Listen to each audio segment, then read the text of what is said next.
Hey guys, Sam Nelson here again, owner of Website Muscle. And now we're on to step 4 in the clarify your marketing message exercise. So again, first step, real quick, is we want to identify who your customers are. Step 2 is there's a problem. There's something that basically they're coming to you for.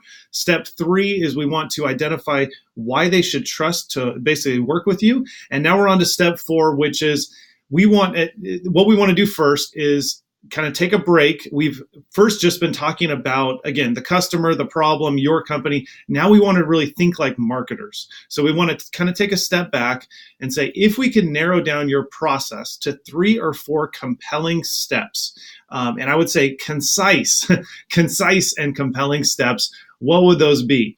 So the first way we can think about this is, what are the steps that they take when basically leading up to becoming a customer? What are the steps that they take as they lead up to become a customer? And for some businesses, there's huge opportunity in identifying those for a potential customer because they're confused. They're not sure what those steps are. So if we can identify them, and I would always think, what could be the 3 steps, right? That's usually the easiest number to kind of come up with. And then the second question, maybe the more important for a lot of our B2B customers, is what are the steps after they become a customer? You want to identify, what does it look like when you become a customer of ours? You know what? And basically the way you would be saying it from a marketing message standpoint is, I know you're not sure what it's going to be like working with us, but it's actually really simple.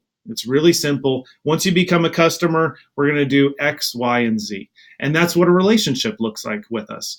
And now, of course, there's a ton of other things that you do with them as they're a customer. But again, from a marketing message standpoint, they, again, kind of come back to, businesses are being inundated with marketing messages day in and day out. And the goal with this is simplicity. We want to basically just be able to say, once you become a customer with us, it just looks like X, Y, and Z. We do these 3 things, and that's how we're going to help you be successful.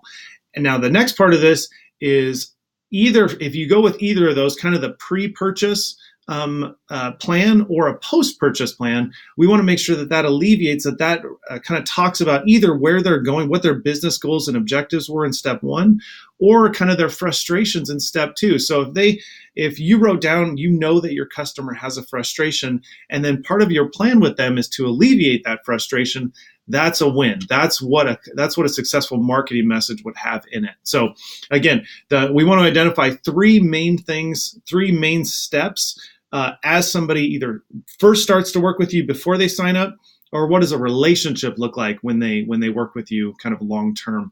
Now the second part of this, another big part of this plan is, what commitments, here's a question, what commitments or agreements do you make to your customers? Right, so there's a lot of value in identifying what these are. Now, this could be a promise, it could be a guarantee if your company offers guarantees. But again, for a lot of our B2B companies, they don't necessarily offer guarantees, but they do or can make commitments or promises to their customers. And that's where we can see some real value if you have a promise, a commitment, an agreement with your customers. And maybe you don't have one yet, but maybe you can pretty easily make one.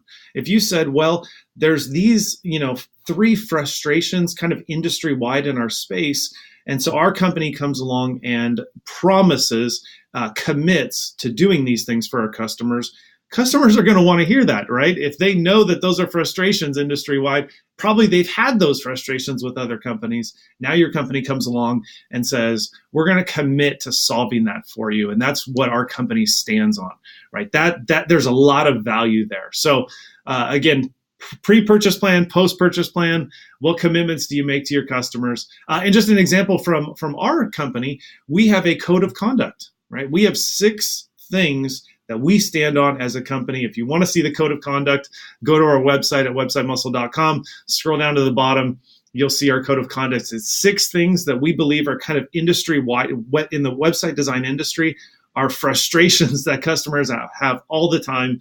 And so our company wants to alleviate those 6 things by making a code of conduct that our company stands on to be that for our customers. So anyways, that's step 4. Go ahead and watch the next article for step 5.